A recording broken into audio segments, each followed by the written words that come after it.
Good morning, everybody, and welcome. Today, I'm going to be elaborating on the information given about Martin Luther in this chapter.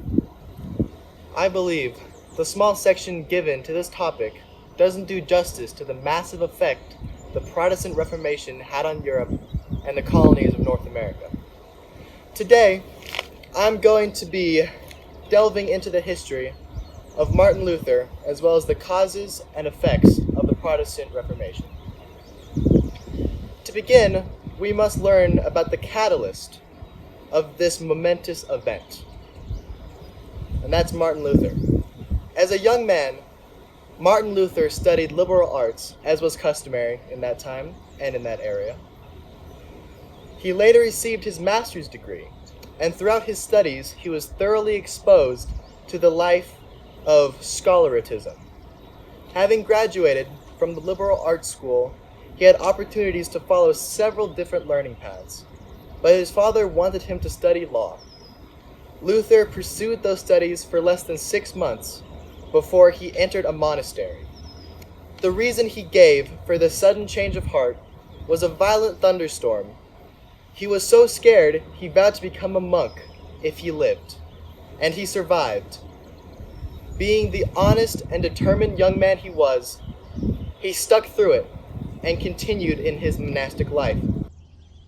Luther began to grow tired of his simple monastic life and desired to do more. He started studying theology at the University of Erfurt and continued the study in theology for many years. Though his entire career was very influential and chaotic, I believe his most momentous accomplishment was his 95 Theses. In the early 16th century, scholars began questioning the teachings of the Catholic Church. Luther believed that salvation could only be reached by divine grace, and that it was attainable for anyone who desired it. On the other hand, the Catholic Church practiced indulgences and taught that salvation was only possible through good works. The corrupt church took advantage of this and used the innocent people's indulgence money for their own personal gain.